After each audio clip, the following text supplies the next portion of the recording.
Coming to the stage, my next guest is somebody who I'm gonna slip her my resume in the back. She doesn't know that yet because I know I'm going to be working for her one day because she's just that brilliant and powerful.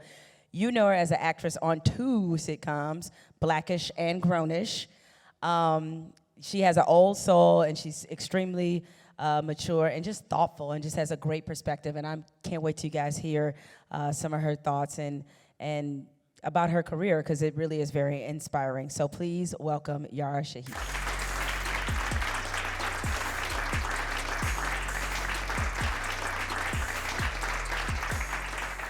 See, I was like 30 when I learned how to wear shoes like that. Oh my gosh. Yara, thanks so much for joining Genius Talks, which I think is very appropriate given all that you've already accomplished. But as much as it is an honor to be co-signed as a genius by BET here at Genius Talk, to me, the best co-sign you ever got was from Oprah. When Oprah called you, quote, the reason she has hope for the future, and she hopes that you one day run for president. So what did that mean to you to get such a huge cosign from somebody I certainly admire and most of the people in the world admire? First of all, it's just surreal to even hear those words read back to me, to ever think that they were about me. But I feel like what I love most is the fact that I've been the recipient of so much intergenerational support. And I mean, Now you gotta stop using them big words, like yeah, intergenerational. No, but in that, everybody who has poured into me, who's made space for us to be here, for me to live the life that I live, to be of such support, I think is something that I'm just always grateful for on a daily basis, because I'm like, I wouldn't really be able to exist in this world without you. That's awesome. I'm sure she, I can understand why she would definitely say that about you. Now, you're 19? Yes. Okay, so you're 19 years old, but you've been doing this for a long time. So how did you get started? How did this eventually evolve into your life work? Yeah, well, I was 6 weeks old when I shot my first ad. You're making that up. You were 6 weeks old? Is that correct, Mommy? Yes. Oh my yes, goodness. That's correct. I was 6 weeks old. The air was brisk. It was a great work day. And I think what's funny is this has always been a family business, but in a really, I think, unorthodox way, in that, like, I come from a family of creatives. We've always done this together, been in commercials together, and what's been beautiful is we've created this model of just always being of support to one another. And so it wasn't so much that we woke up and we were all destined to be actors, but that we were able to live our best creative lives however they played out, and for each of us it's been different. And so it started with, I started in print and commercials with my mama, with my brothers, and then ended up at 7, we got a call for the audition for Imagine That, which was a movie where I played Eddie Murphy's daughter. And I said no at first because I was very comfortable with commercials. I was like, why would I ever want to leave the world of commercials? And ended up reading the script and loving it. And that was, again, one of those things where I was always grateful for being really academic, because at 7 I was able to pick up this script and say, like, oh, I really appreciate this, like, the world that they've created. And so that ended up being my first movie. It was a 5-month experience that I literally still remember because it was so positive. And that, again, having 2 parents that are in this industry is what's made this journey really special, because I've been able to maintain my youth, maintain being a kid, because my parents are both extremely transparent, so I know what's happening, I know what the business is like, and at the same time, they've given me the space to just appreciate the creative side of what we do. So it started with Imagine That, and then ended up in, like, guest starring on television, and 13 is when I auditioned for Blackish, and it was such a positive audition. I remember walking out and saying, like, I really honestly don't care whether I get it or not, because I had such a fun time auditioning. Like, that was an experience that I was happy walking away with, and that is not. Was there something in particular that made it so fun? Well, I mean, it did help that when I walked in the room, Anthony Anderson said, yes, my favorite. So that was nice. We also walked in wearing, we had the same shoes on, too. We both had Oxfords on. I don't know. I was a 13-year-old, and Oxfords were my running shoe. But it was just that idea that we really got to play. We honestly did not say a single line that was on the page, because reading with him was just like, and we're going to improv. And I think it means a lot. You know, I think so many people here are in industries or in environments in which you can't expect support from everybody that you meet. And so when you see somebody who does not know you but has still chosen to invest in you, whether it's as simple as like, I'm investing in you by being really pleasant, by sharing this energy, it really does leave an impression. And that's kind of what the audition did. And, you know, walking out saying, I don't care whether or not I've gotten it is not something you say very often, but it's just honestly because I walked into a room full of people that were happy to be there and invested in their jobs and invested in me doing my best work. So yeah, I started with Blackish, and then 16 was when Kenya called saying, so I think I want Zoe to go to college. It's like, huh? And now we're on year 3 of Grownish. Yeah. So as you mentioned, it's a family business, and so much like, I don't know anybody who has any sense, I'm a Prince stan. So, and your dad was Prince's personal photographer. So you've had many personal interactions with Prince. What's a memorable Prince story that still stays with you even now? Well, my Bubba, who's right there. Wave. Wave, Dad. Again, it goes back to very surreal moments in my life, but I think what Prince has done for our family, and we're always just, I think, grateful for his presence and what he's done for the creative world at large, all the work that he's done that no one actually even knew about, and the work that he's done for our family in particular, is surreal to think about, because I think he really set precedent of what it means to make this a family business, you know, to be 3 or 4, and to be able to travel with him and the rest of the band, to be on tour and to be in Hawaii with them, to be in London with them. And then he had always been very supportive of every other endeavor.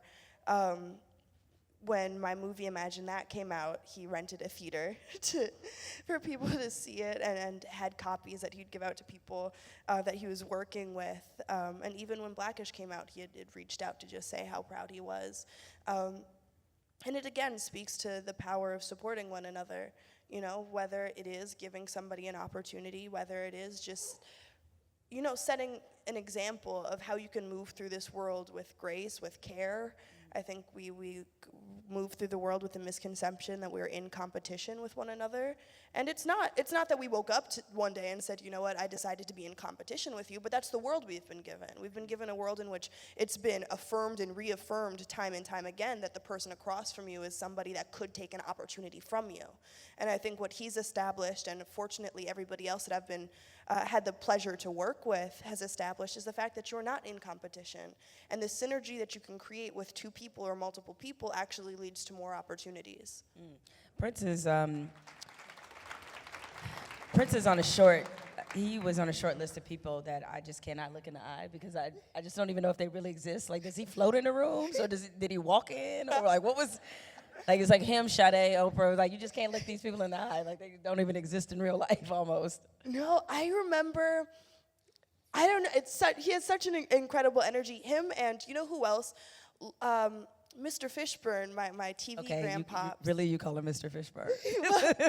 But he's one. They have similar energy in that they'll walk in the room and you know exactly like who's walked in the room. You don't have to turn around, and it's not menacing at all. It's just one of those things like you feel their energy. It goes like, and you feel it. He furious styled you. I got it. Honestly, I got it.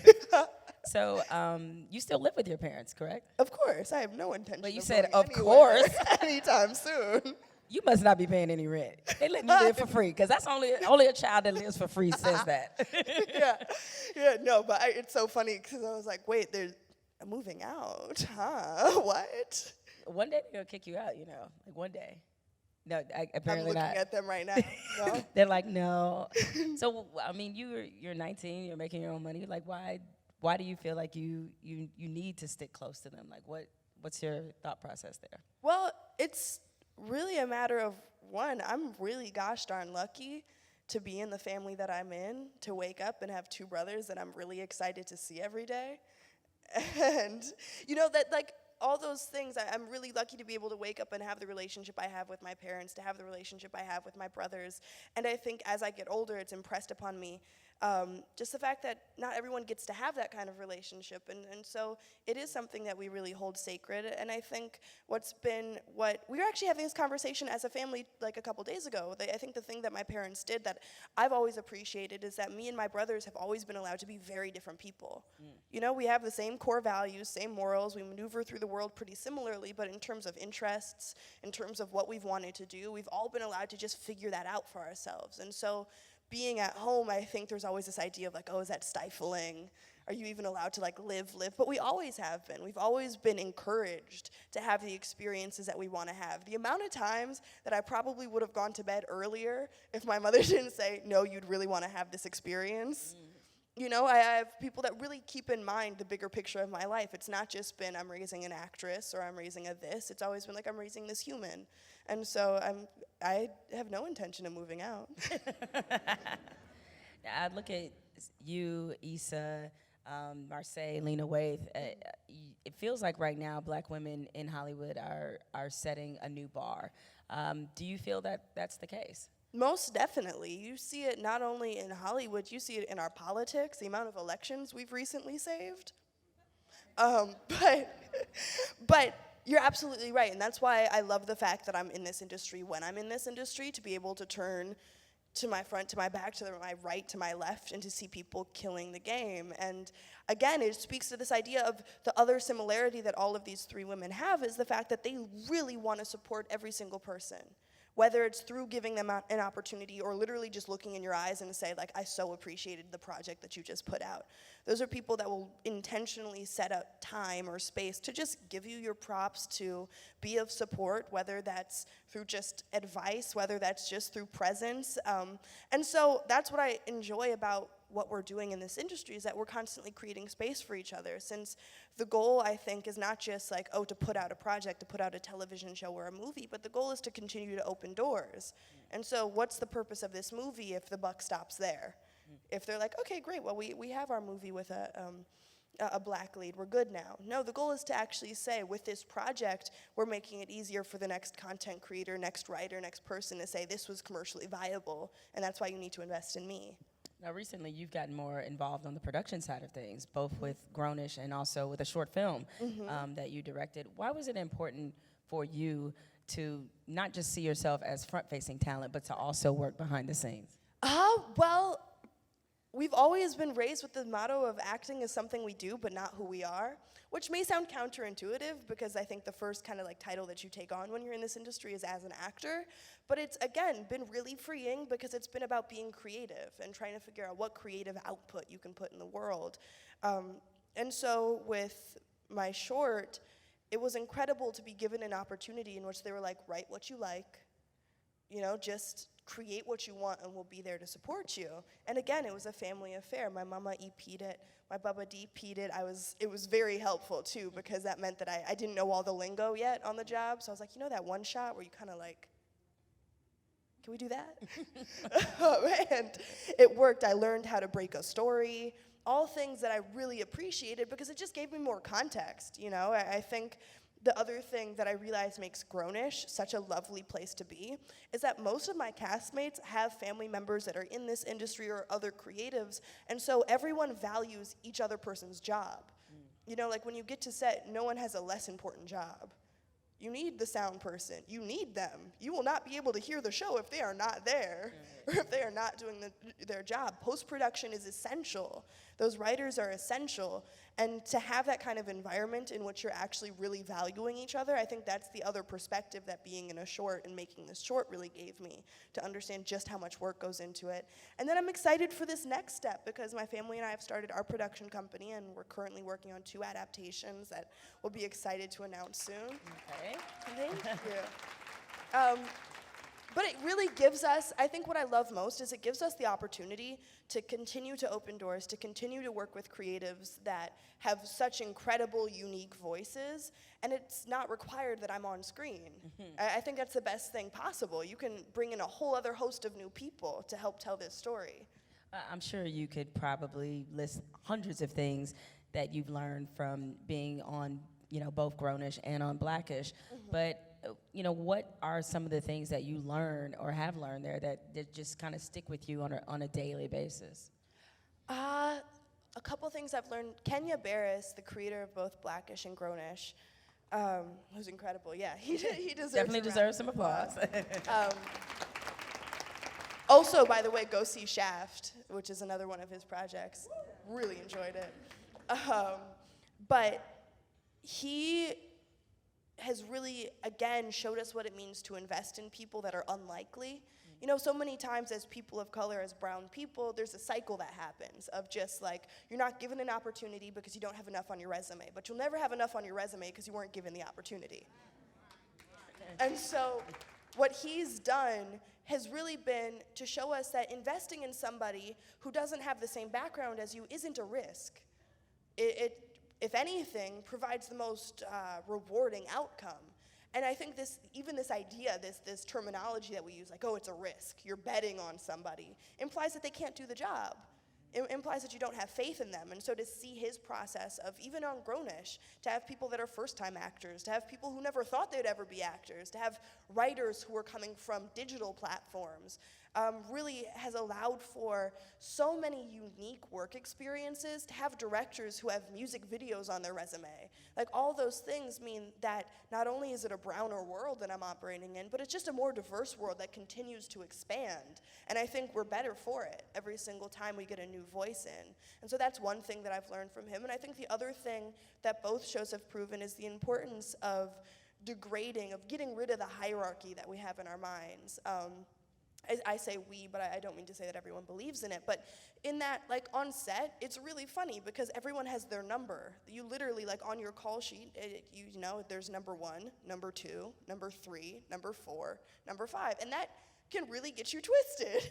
You know, like, there are times when I pull up to the ABC lot and our parking spots are based on our number. Your closeness to set is based on whether you're number 2, like number 1, number 2, number 3, number 4, number 5, which means that it's important that when you walk into these spaces, you don't operate like that. And I think the thing that Blackish has proven and what we've done on Grownish is saying that those numbers don't mean anything. You know, all those titles that make you feel like you're more important than this person, whatever it may be. And it's not even you saying, I'm more important than this person, but you're given an infrastructure that inherently, like, makes people feel unbalanced, unsteady. Like, they can't call this workplace their home because they're wherever on the call sheet. And I think whether it's this industry or any other industry, there is examples of that make people just feel uneasy. And by really getting rid of that, I feel like it's made both Blackish and Grownish a place where we can all have the same creative input, a place where we've all been allowed to flourish. I absolutely love seeing each of my TV siblings doing their own incredible thing. But that's also because we were on a show in which they actively encouraged us to go do other things. They were actively excited for us to go do other things. They didn't want this to be our only thing. And that's really rare to see. And so because of that, I love seeing the outcome of it, you know? Having a Marseille Martin and a Miles and a Marcus all having their own projects. And, like, it's absolutely incredible what they're able to do, and that's from the environment that Kenya established and that we established on Grownish. Was there ever any concern, or have you ever had any concerns that because you're playing a specific character that has now grown into another show, that people, especially on sitcoms that really resonate with people, they tend to only see you as that person? Yeah, so are you worried or concerned that as your career develops, that people will only see you as this character that's been on Grownish and Blackish? I'm not, and the reason why, I remember there was actually a funny evolution of, like, being stopped on a street. At first, when me and my TV siblings would walk, they'd just yell Blackish at us. like I'd be walking and I'd just hear Blackish. Hopefully no white people were yelling that. No, there were a couple times where Blackfish, Blacklist. And then it evolved to Zoe. Then it was like Yara, then Yara Shahidi, then like Yara Shahidi, and your social security number is. I've really appreciated the fact that, like, when I look at the people that really support me on a daily basis, they support me for being Yara. And so Grownish is one of the things that they support. And it means that you may know me only from Blackish or Grownish, but during maybe season 2 of Blackish, we had this conversation as a family of, like, it's time to just go live. And that's the one thing that we've always been really good at. Imagine that. When I was little, I felt like there were like 13 auditions for that. I know I'm totally exaggerating. but just as a 7-year-old, it felt like a lot. In the middle of that audition process, we decided to go travel as a family, because ultimately we decided the experience was more important than this project. And I think the one thing that happened during season 2 of Blackish is we again turned to each other and said, like, let's go live. And so that was really when I became extremely vocal about the things that we've been talking about in my family forever. Really decided to figure out, what do we want to do philanthropically? What do we want to do out in the world? What can we do to help uplift our community and our peers outside of this show? And so because of that, I think it has created a nice differentiation of, that Yara isn't Zoe.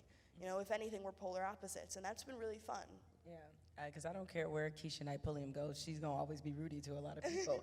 So it's good that you've been able to break out of how people see you. Are you ever worried that some of your political or social opinions will cost you business relationships? No, because I feel like at the end of the day, this industry is nothing if our world does not continue to get better. I think at the end of the day, I wouldn't feel good about myself saying, oh, well, I made this movie or I made this show, if I'm constantly watching the rights of other people getting taken away.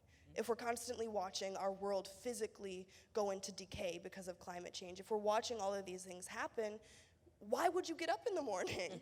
Like, why? What is the purpose of then my job if it's not to then somehow make this world better? And so I think if anything, my political opinions and my social opinions have given me clarity. The name of my corporation is Dharma Driven, to be driven by purpose. And if it's not purpose driven, then there is no point. And I think one of my fears in life when I'm sitting and reflecting and listening to sad music is like, hopefully Prince. Yeah, is really like to live a self-centric life, because there's so many people, and okay, this is gonna be a tangent, but it'll make sense in like 2 seconds. But so the tattoo I got recently says '63 for 1963. And the reason that I got that is because it's a reminder of the amount of people who had to put in work for a legacy and a life and an impact that they knew they weren't going to be able to see. When you think of the 4 girls that we lost in the bombing of the Birmingham church that happened in 1963, when you think of the work of James Baldwin when he released The Fire Next Time, when you think of our global community, when you think of the revolutions that were happening globally in 1963, and there's so many years that you can point to in which people have been doing incredible things, and so by no means am I saying 1963 was the only year in which anything happened, but I feel like it was a year that I gravitated to because it really speaks to every single person who woke up and decided to put their lives on the line eventually for a world that they knew they weren't even going to be able to thoroughly enjoy. And it's a world that I'm able to thoroughly enjoy. It's a world that constantly inspires me. It's a world that makes me and reminds me on a daily basis that I have work to do. And I think a conversation that we have on a daily basis is, what more can we be doing? And so, yeah. To that end, you also have your own mentorship program, correct? Mm-hmm. Why is mentorship something that is such a significant piece of everything that you do? Because look, to a lot of people, you've already made it. You don't have to mentor anybody but yourself. But why was that important for you to be able to continue to pay that forward? Well, because I wouldn't be anywhere without mentorship, without people who've decided to really make that investment through conversation, through opportunities. And when I think of even familial mentorship, when I think of the fact that I have so many family members who are educators, both traditionally and non-traditionally, when I think about my grandfathers who have both inspired me, whether it's my love for history, whether it's my love for activism, these are people who have mentored me and really have shaped who I am. And even when I think about my cousin Naz, he was the person I talked James Baldwin with, and all of these people have really shaped my life. And so knowing how crucial it continues to be in my life, I feel like it's just a part of giving, not even giving back, but giving to and giving with, is to continue to help provide people with mentors, whether it's me physically or just connecting people. The one thing that my mama always does that it's so cool to witness is that she'll see somebody who has a dream, a job, an ambition, an idea, and literally start brainstorming on their behalf. Like literally, like nothing in return, but literally like, I have ideas for you. And it's so cool to see all those moments come to fruition. I think recently we were somewhere and somebody was like, oh my goodness, thank you for connecting me and so, we're already working on things for the future. And those are such beautiful moments because then you get to see whatever anybody else gets to put out into the world. And so yeah, mentorship is honestly, I feel like how the world continues to operate and how we continue to grow. Well, Mama, I have this book I need to finish, so let's brainstorm backstage if you don't mind, since you got ideas. Well, with everything you have going on, I'm sure you have some things you're excited about. So what's coming up? What is next for you? Well, I just did the Grownish Season 3 table read where we read the first 2 episodes yesterday. That was very cool. Saw my cast. That was, I mean, I'm always so happy to see them. But yeah, so Grownish Season 3 we're shooting this summer. Production, really excited. We're setting up our offices right now. Nice. And so it's been really beautiful to watch the 2 projects that we have now come to fruition and taking meetings for other projects. And, you know, producing has always been something that I've loved. Like, I think all I do all day is just come up with ideas. Some are pretty bad, but there's some gems in there. And my brother's laughing because the amount of times in which I've pitched him an anime starring a basketball is, it makes sense if I were to explain it. But An anime starring a basketball. Okay, all right. for another conversation. Okay. I have ideas, though. And so I'm really excited to watch those come to fruition. And I'm really excited to go to concerts. It sounds really trivial, but I love music, like absolutely adore it. It's one of those moments where I literally sit there like, before the musician, there was silence. Like, what did we do? And so those are the moments that always really fill me up. And so I'm excited because those are the moments where I walk away like, okay, I'm ready for the rest of the year. All right, so will we see you at Cardi B tonight? Is that what you're saying? Well, is it going to be past my bedtime? Is it, parents? My bedtime is self-imposed. Oh, is it? Okay. Oh, Lord, you're an old lady already, man. Yes. I literally just got more yarn to crochet. Well, Yara, thank you so much for blessing us with all your knowledge and insight. And I think everybody in this room is just super excited to see what you do next because we know, just like everything you've already done, is going to blow us away. So big hand for Yara. Thank you for this conversation. Thank you all for coming.